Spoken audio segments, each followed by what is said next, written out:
Hello बच्चों, let's read the question. So the question here is a parallel plate capacitor of area A, plate separation D and capacitance C is filled with three different dielectric materials having dielectric constant K1, K2, K3. If a single dielectric material is to be used have capacitance C, then the capacitor in this capacitor then its dielectric constant is given by. Okay, so question क्या पूछ रहा है, आपके पास एक capacitor है जिसको तुम aerially divide किए हो या फिर सेपरेशन में डिवाइड किए हो और उसमें फिल किए हो डाइलेक्ट्रिक मटेरियल K1, K2 और K3 और उसको अगर हम एक कैपेसिटर ले ले तो उसका डाइलेक्ट्रिक कांस्टेंट हम कितना बोलेंगे. So the key concept of question here is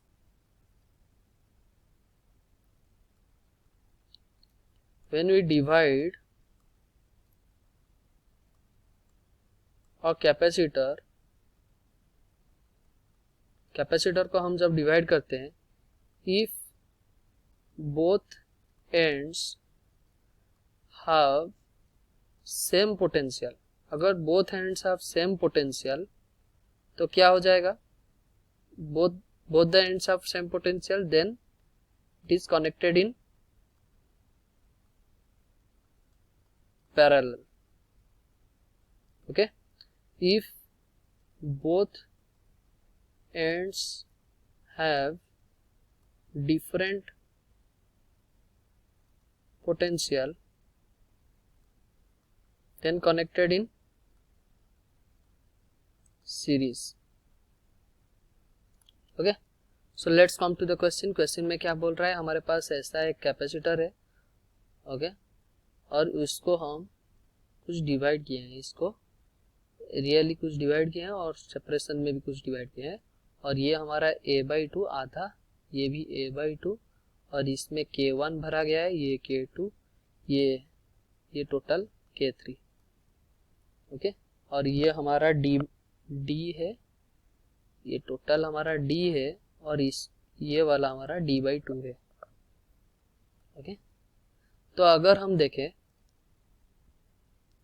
ये K1 और K2 दोनों का डिवीजन तो एरियली हुआ है. ओके, पर हम यहाँ बोल नहीं सकते ये दोनों पैरेलली कनेक्ट किए गए हैं, क्योंकि ये वाला प्लेट तो सेम पोटेंशियल है, पर ये जो सेपरेशन है उसका नीचे वाला जो सेपरेशन है ये दोनों का डिफरेंट पोटेंशियल है, क्योंकि दोनों का डिफरेंट डाइलेक्ट्रिक कांस्टेंट हो गया. सो पोटेंशियल भी क्या होगा, डिफरेंट होगा. तो हम इसीलिए नहीं बोल सकते कि K1 और K2 दोनों पैरेलली कनेक्ट किए गए हैं. उसमें क्या करना पड़ेगा, हमें इमेजिनरी एक लाइन खींचना पड़ेगा K3 में, और K3 में और लाइन खींचना पड़ेगा, और अब हम बोल सकते हैं कि K2 और K3 क्या हो गया है, K2 और K3 दोनों सीरीज में कनेक्ट किए हैं और यहाँ ये इसका वैल्यू भी K3 है. अब हम बोल सकते हैं कि ये वाला जो K2 और K3 is parallel to K1 and K3. Okay, जो मैं बोलना चाह रहा हूँ, ये नीचे वाला जो K2 है, जो ये वाला है, ये वाला K2 और K3 this is parallel to K1 and K3. Okay, तो अगर इस सेटअप को हम डायग्रामेटिकली ड्रॉ करें तो कैसे करेंगे, ये हमारा हुआ एक कैपेसिटर, ये एक दूसरा कैपेसिटर और ये तीसरा, ये चौथा.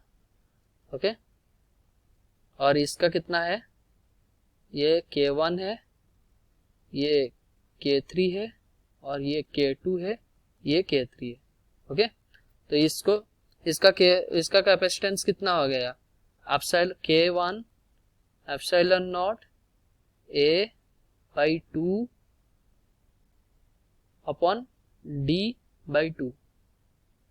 तो ये आ गया हमारा epsilon not K1 epsilon not A/D आ गया, और K3 कितना आ जाएगा, K3 एप्सिलॉन नॉट A/D, और ये कितना आ जाएगा K2 एप्सिलॉन, ये C का वैल्यू हम लिख रहे हैं, K2 एप्सिलॉन नॉट A/D, और ये भी आ जाएगा K3 एप्सिलॉन नॉट A/D. अगर इन सबको हम C इक्विवेलेंट लिखे, कैसे लिखेंगे, ये दोनों कैसे हैं, कनेक्टेड इन सीरीज, और ये दोनों ऊपर दोनों कनेक्टेड इन सीरीज और ये total setup connected in parallel. तो K1 epsilon not A upon D into K2 epsilon not A upon D divided by K3 A by D upon K1 plus K3 whole into epsilon not A by D plus K2 epsilon not A by D into K3 epsilon not A by D upon K2 plus K3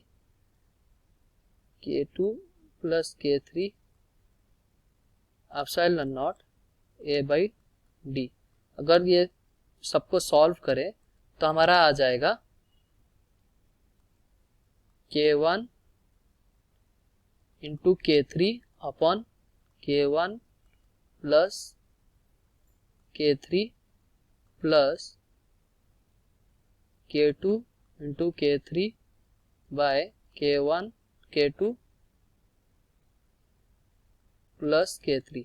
okay, इतना epsilon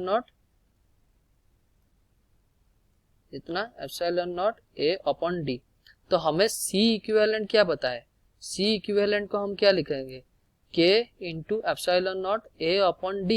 ये epsilon not A upon D और ये वाला epsilon not, देखो ये epsilon not A upon D और ये epsilon not A upon D, ये क्या हो जाएगा? कट हो जाएगा।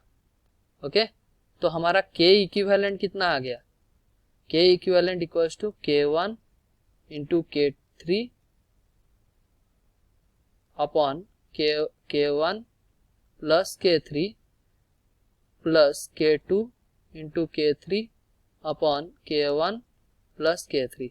Okay, so our option D will be our answer. Hope you understood well. Best of luck. Thank you.